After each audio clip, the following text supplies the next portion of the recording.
यादव साहब अमर रहे। बहुजन समाज पार्टी जिंदाबाद। भारत कुमारी मालती जी जिंदाबाद। बहुजन समाज पार्टी जिंदाबाद। भारत कुमारी मालती जी जिंदाबाद। भारत कुमारी मालती जी जिंदाबाद। भारत कुमारी मालती जी जिंदाबाद। भारत कुमारी मालती जी जिंदाबाद। भारत कुमारी मालती जी जिंदाबाद।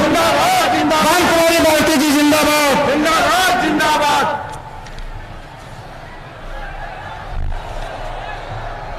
साथियों, बहुजन समाज पार्टी के तत्वाधान में मंडल बस्ती में, जनपद बस्ती में आयोजित चुनावी जनसभा के मुख्य अतिथि बहुजन समाज पार्टी की राष्ट्रीय अध्यक्ष, उत्तर प्रदेश जैसे विशाल राज्य की 4 बार मुख्यमंत्री रही, सर्व समाज के न्याय पसंद लोगों की नेता, परम आदरणीय परम सम्मानित मान्य बहन कुमारी मायावती जी हम सबके बीच में आ चुकी हैं। मैं अपनी तरफ से, मंच के साथियों की तरफ से और इस जनसभा में उपस्थित समस्त लोगों की तरफ से परम आदरणीय परम सम्मानित मान्य बहन जी का बहुत बहुत हार्दिक स्वागत और अभिनंदन करता हूं। और ये चाहता हूं कि हमारे मंच पे उपस्थित लोग और आज इस विशाल जनसभा में आई हुई हमारी माताएं बहनें, हमारे नौजवान साथी, पिता तुल्य बुजुर्ग, मैं सबसे चाहूंगा कि वो अपने अपने स्थान पर खड़े होकर के और दोनों हाथ उठा करके जोरदार ताली बजा करके मान्य बहन जी का स्वागत करने का काम करें।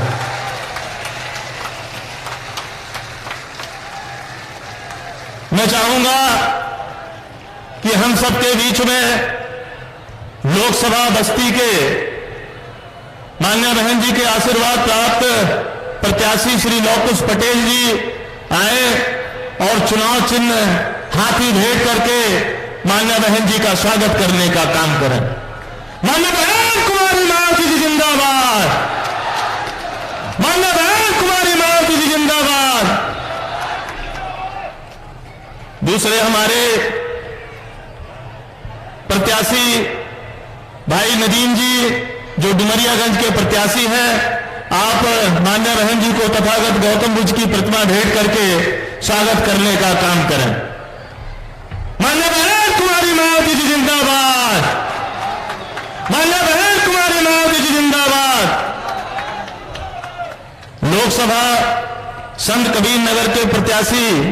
भाई श्री नदीम अशरफ जी और उनके भाई मोहम्मद दानिश जी, आप मान्य बहन जी को तथागत बुद्ध की प्रतिमा भेंट करके स्वागत करने का काम करें। मान्य बहन कुमारी मायावती जी जिंदाबाद। मान्य बहन कुमारी मायावती जी जिंदाबाद। बहुजन समाज पार्टी जिंदाबाद। साथियों, मैं निवेदन करूं मान्य बहन जी को हम सबको संबोधित करने के लिए, उससे पहले मैं चाहूंगा कि आप सब दोनों हाथ उठा करके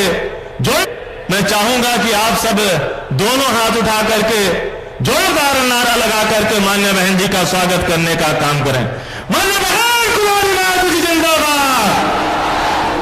मान्य बहन कुमारी मायावती जी जिंदाबाद। अब मैं बड़े ही आदर और सम्मान के साथ निवेदन करूंगा कि मान्य बहन जी पोडियम में आए और हम सबको संबोधित करने की कृपा करें। आदर।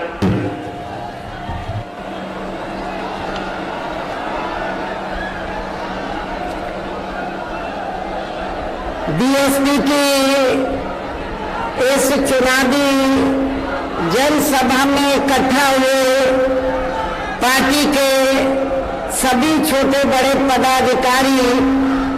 एवं कार्यकर्तागण, आज आप लोग देश में व जहां आपके उत्तर प्रदेश स्टेट में भी लोकसभा के लिए हो रहे आम चुनाव में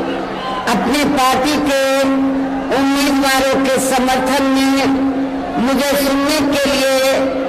यहाँ इकट्ठा हुए हैं, तो उसके लिए मैं आप सभी लोगों का हार्दिक दिल से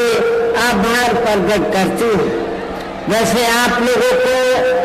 ये विदित है कि हमारी पार्टी कांग्रेस, बीजेपी व अन्य किसी भी विरोधी पार्टी तथा गठबंधन आदि के साथ मिलकर नहीं, बल्कि अकेले ही अपनी पार्टी के बलबूते पर पूरी तैयारी व दमदारी के साथ ये चुनाव लड़ रही है। इसके साथ ही हमने टिकट बंटवारे के मामले में भी सर्व समाज के लोगों को उचित भागीदारी दी है, जिनको कामयाब बनाने के लिए अपनी पार्टी के लोग पूरे जी जान से लगे हैं। आप लोगों को ये मालूम है कि आपके बस्ती मंडल में मुस्लिम आबादी काफी ज्यादा है, तो मुस्लिम आबादी को ध्यान में रखकर हमने संत कबीर नगर जो लोकसभा की सीट है और डुमरियागंज लोकसभा की सीट से हमने मुस्लिम समाज के कार्यकर्ता को, पार्टी के सिपाही को, कार्यकर्ता को यहाँ से अपना प्रत्याशी बनाया है। और आपके इधर बस्ती लोकसभा की सीट में अति पिछड़े वर्ग का वोट काफी ज्यादा है, इसलिए हमने यहाँ कुर्मी समाज के अपने कार्यकर्ता को यहाँ अपना प्रत्याशी बनाया है। हालांकि आज यहाँ आपकी इकट्ठा हुई अपार भीड़ व भीड़ के जबरदस्त जोश को भी देखकर अब मुझे भी ये काफी हद तक भरोसा हो गया है कि पिछली बार की तरह इस बार भी आप लोग अपने प्रदेश से या लोकसभा आम चुनाव में अपनी पार्टी का बेहतर रिजल्ट जरूर लाएंगे। इसके लिए अब मैं आप लोगों का ध्यान कुछ जरूरी बातों की तरफ दिलाना चाहती हूँ और इस संबंध में विशेषकर मैं कांग्रेस, बीजेपी व इनके अन्य सभी सहयोगी दलों के बारे में ये कहना चाहूंगी कि आजादी के बाद शुरू में केंद्र व देश के काफी राज्यों में भी ज्यादातर सत्ता यहाँ कांग्रेस पार्टी के ही खाते में केंद्रित रही है, किंतु इनके अधिकांश मामलों में रही गलत नीतियों एवं गलत कार्य प्रणाली आदि की वजह से फिर इस पार्टी को केंद्र में काफी राज्यों की भी सत्ता से बाहर होना पड़ा है तथा यही स्थिति इनकी सहयोगी पार्टियों की भी बनी रही है, जिसके कारण ही फिर पिछले कुछ वर्षों से बीजेपी व इनके सहयोगी दल केंद्र एवं काफी राज्यों की भी सत्ता में काबिज हो गए हैं, लेकिन इनकी भी ज्यादातर रही जातिवादी, पूंजीवादी, संकीर्ण, सांप्रदायिक व देशपूर्ण नीतियों एवं कार्य प्रणाली आदि से तथा इनकी कथनी व करनी में भी काफी अंतर होने की वजह से अब ऐसा लगता है इस बार ये पार्टी भी यानी कि भारतीय जनता पार्टी भी केंद्र की सत्ता में आसानी से वापस आने वाली नहीं है, बशर्ते यदि ये चुनाव इस बार फ्री एंड फेयर होता है,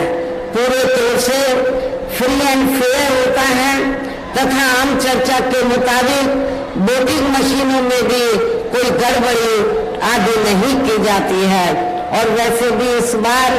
चुनाव में इनकी कोई भी पुरानी व नई चल रही नाटकबाजी, जुमलेबाजी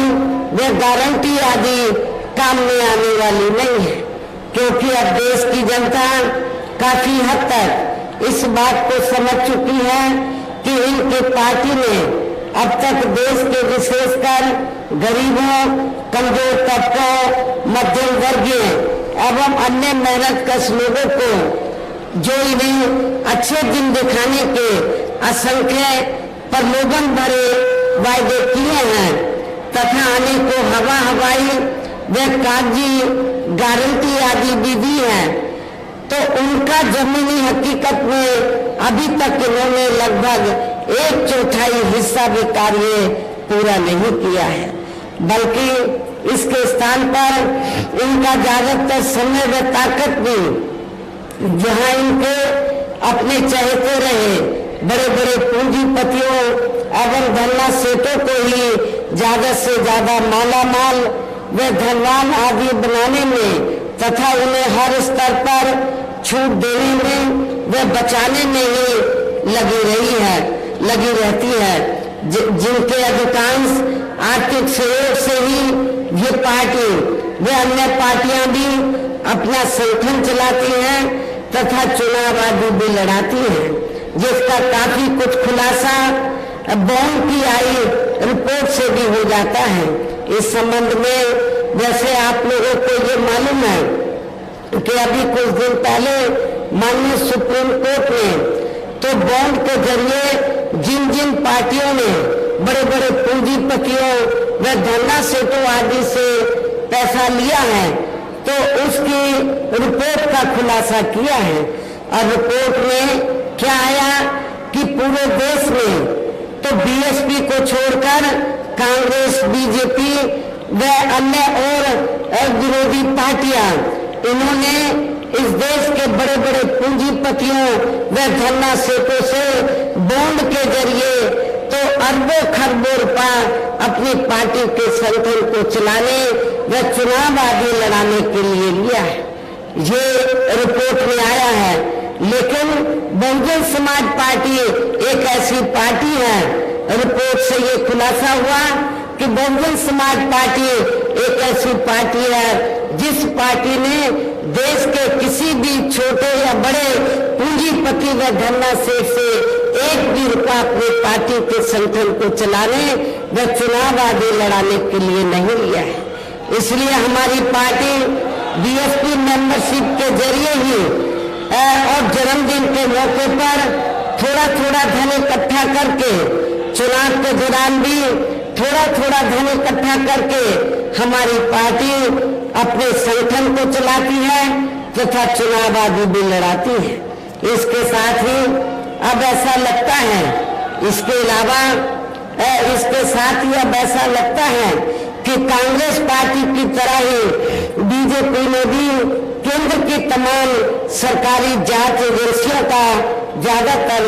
राजनीतिकरण कर दिया है। आप लोगों को मालूम है जब केंद्र में कांग्रेस पावर में होती है तो वो सरकारी जांच एजेंसियों का दुरुपयोग करती है, राजनीतिकरण करती है, और जब बीजेपी पावर में आती है तो बीजेपी भी सरकारी जांच एजेंसियों का ज्यादातर दुरुपयोग करती है, राजनीतिकरण करती है। ये मैं समझती हूँ ठीक नहीं है। इसके अलावा देश के किसान वर्ग भी वर्तमान बीजेपी की सरकार में शुरू से ही अपनी विभिन्न समस्याओं को लेकर काफी ज्यादा दुखी व परेशान रहे हैं और अभी भी हैं। जबकि यूपी में 4 बार हमारी पार्टी की रही सरकार ने इनके हितों का भी हर स्तर पर विशेष ध्यान रखा है। और इतना ही नहीं, आप लोगों को ये भी मालूम है हमारी पार्टी ने अपनी चारों हुकूमतों के दौरान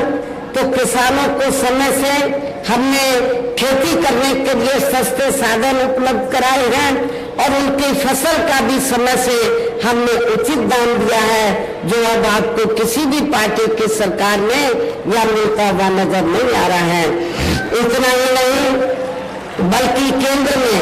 पूर्व की रही कांग्रेसी सरकार की तरह ही वर्तमान भाजपा सरकार में भी इनकी जातिवादी, हीन, सांप्रदायिक एवं पूंजीवादी सोच व नीतियों के चलते ही पूरे देश में सर्व समाज में से खासकर गरीबों, दलितों, आदिवासियों, पिछड़े वर्गों, मुस्लिम एवं अन्य धार्मिक अल्पसंख्यक समाज के लोगों का भी पूर्ण रूप से विकास व उत्थान आदि नहीं हो सका है। और इस संदर्भ में जैसे आप लोगों को ये मालूम है कि पूरे देश में यहाँ दलितों, आदिवासियों एवं अन्य पिछड़े वर्गों का सरकारी नौकरियों में वर्षों से अधूरा पड़ा आरक्षण का कोटा भी अभी तक पूरा नहीं भरा गया है। विशेषकर एससी व एसटी वर्गों के सरकारी कर्मचारियों का पदोन्नति में आरक्षण भी अब काफी ज्यादा अब काफी हद तक प्रभावहीन बना दिया गया है। और आप लोगों को ये मालूम है, जब समाजवादी पार्टी सत्ता में थी तो समाजवादी पार्टी ने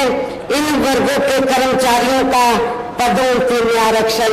बिल्कुल ही समाप्त कर दिया था, खत्म कर दिया था। तो क्या आप लोग दलित और आदिवासी लोग, क्या आप लोग ऐसी समाजवादी पार्टी को वोट देंगे? मैं समझती हूँ कि आप लोग बिल्कुल भी ऐसी पार्टी को माफ नहीं करेंगे, वोट नहीं देंगे। साथ ही केंद्र व राज्यों में भी विरोधी पार्टियों की रही सरकारों में इन सभी वर्गों को प्राइवेट सेक्टर में आरक्षण दिए जाने की व्यवस्था किए बिना ही इनकी सरकारों के ज्यादातर सरकारी कार्य अब प्राइवेट सेक्टर के जरिए ही इनके बड़े बड़े पूंजीपतियों व धन्ना सेठों आदि को ही दिए जाने के कारण अब इनको पूरे देश में आरक्षण का बहुत कम ही लाभ मिल पा रहा है। इसी प्रकार इनका अन्याय और मामलों में भी शोषण में उत्पीड़न आदि होना अभी तक भी बंद नहीं हुआ है। इसके साथ साथ मुस्लिम व अन्य धार्मिक अल्पसंख्यक समाज के लोगों की भी हालत हर स्तर पर यह काफी ज्यादा खराब व दयनीय बनी हुई है। इतना ही नहीं बल्कि पिछले कुछ वर्षों से केंद्र में अधिकांश राज्यों में भी बीजेपी व आरएसएस की सरकारों के चलते हुए अब इनका विकास एवं उत्थान आदि होना भी काफी हद तक बलशाली हो गया है। आए दिन इन पर खासकर हिंदुत्व की आड़ में हो रही जुल्म जाति भी यह काफी ज्यादा चरम सीमा पर पहुंच चुकी है।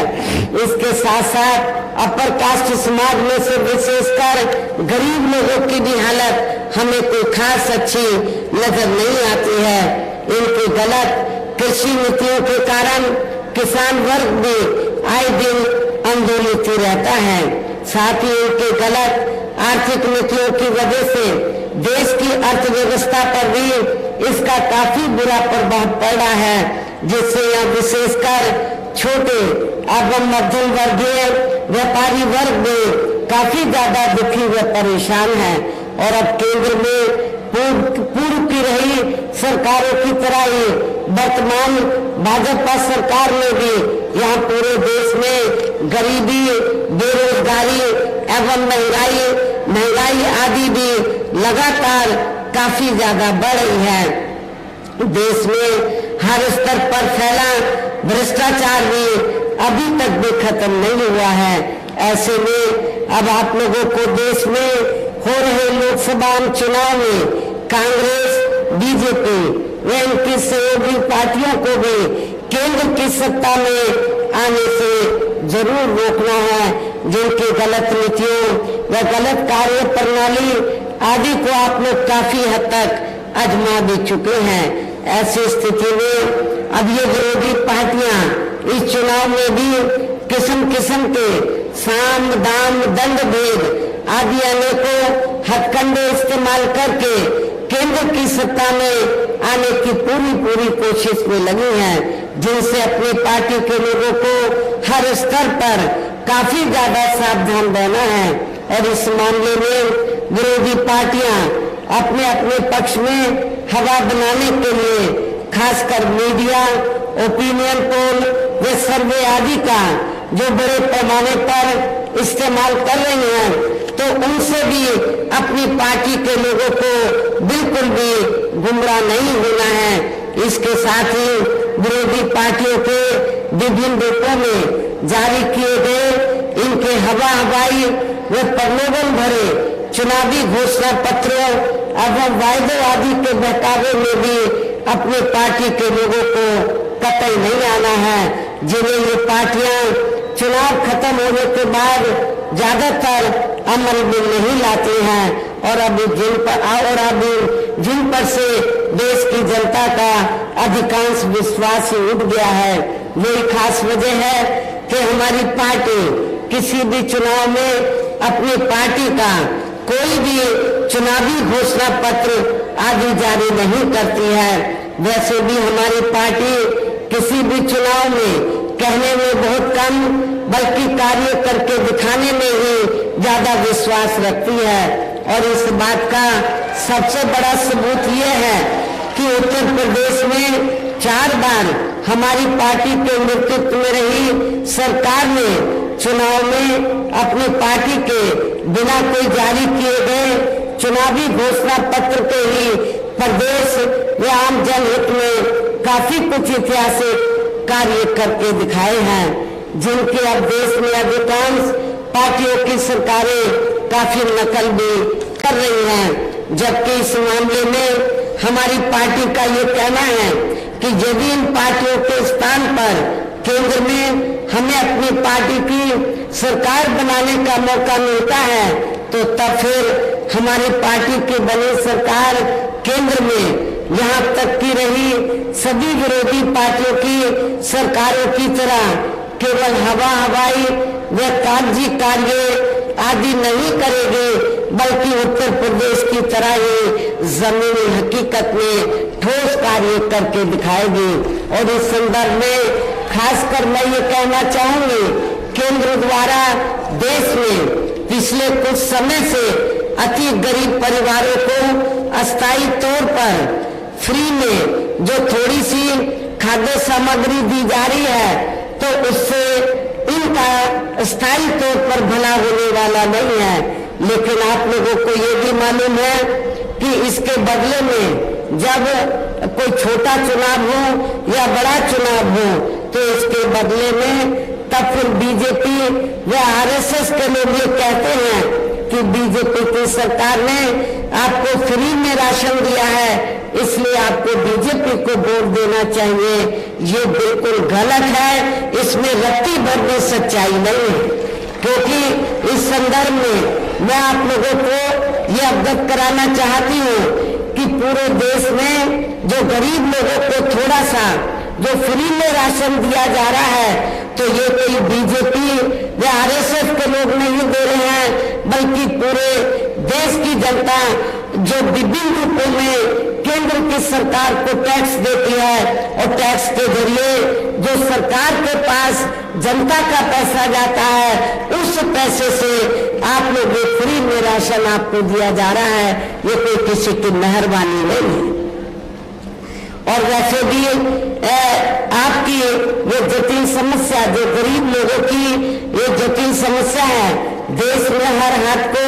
काम देने से केवल दूर हो सकती है, जिसकी तरफ हमारी पार्टी की बनी सरकार विशेष ध्यान देगी। साथ ही देश में पिछले काफी वर्षों से आए दिन बढ़ रही गरीबी, बेरोजगारी व महंगाई आदि से भी जनता बहुत ज्यादा दुखी व परेशान है, जिसे भी आर्थिक नीतियों में तब्दीली करके जरूर दूर किया जाएगा। धर्म की भी आड़ में पिछले कुछ वर्षों से खासकर मुस्लिम समाज के लोगों का देश की भावना से जो उनका काफी ज्यादा शोषण व उत्पीड़न आदि किया जा रहा है, तो उसे भी जरूर रोका जाएगा। और ये सब हमने अपने यूपी की रही सरकार में काफी कुछ करके भी दिखाया है। इसके अलावा हमने यूपी में सर्व समाज में से गरीब एवं बेरोजगार लोगों को बेरोजगारी भत्ता आदि न देकर उन्हें बड़ी तादाद में रोटी रोजी के साधन भी उपलब्ध कराए हैं, जो अब ये कार्य भी अधिकांश ठंडे पड़े हैं, जिनको फिर केंद्र में बीएसपी की सरकार बनने पर प्राथमिकता दी जाएगी। कहने का तात्पर्य ये है, देश में इस समय हो रहे लोकसभा चुनाव में विरोधी पार्टियों के जारी किए गए उनके हवाई व प्रलोभन भरे चुनावी घोषणा पत्रों आदि के बहकावे में अब यहाँ खासकर देश के अति गरीबों, मजदूरों, बेरोजगारों एवं अन्य मेहनत कश लोगों को बिल्कुल भी नहीं आना है। और अभी ने ऐसी सभी विरोधी पार्टियों को हर हालत में केंद्र की सत्ता में आने से जरूर रोकना है, जिनके कथने व करने में काफी अंतर रहा है तथा जिन्हें ये लोग वर्षों से आजमा भी चुके हैं। ऐसे में अब मेरा यही कहना है कि आप लोगों को अपने खुद के व अपने प्रदेश क्षेत्र एवं देश के भी हित में अपने वोटों को या कांग्रेस, बीजेपी व अन्य विरोधी पार्टियों को न देकर केवल अपनी एकमात्र हितैषी पार्टी बहुजन समाज पार्टी को ही देना है। जो ये पार्टी उत्तर प्रदेश की तरह ही केंद्र में भी अपनी पार्टी की सरकार बनने पर फिर पूरे देश में यह अपनी पार्टी के सर्वजन हिताय व सर्वजन सुखाय की नीतियों पर आधारित सरकार चलाएगी। इसके साथ साथ केंद्र से जुड़ी आपके क्षेत्र की जो भी स्थानीय समस्याएं होगी तो उन्हें भी फिर दूर करने का हर संभव पूरा प्रयास किया जाएगा। साथ ही यहाँ गरीबों, मजदूरों, बेरोजगारों, कर्मचारियों, किसानों, छोटे व्यापारियों एवं अन्य मेहनतकश लोगों के हितों का भी विशेष ध्यान रखा जाएगा। सर्व समाज में से खासकर दलितों,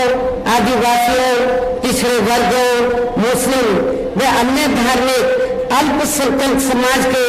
लोगों के विकास एवं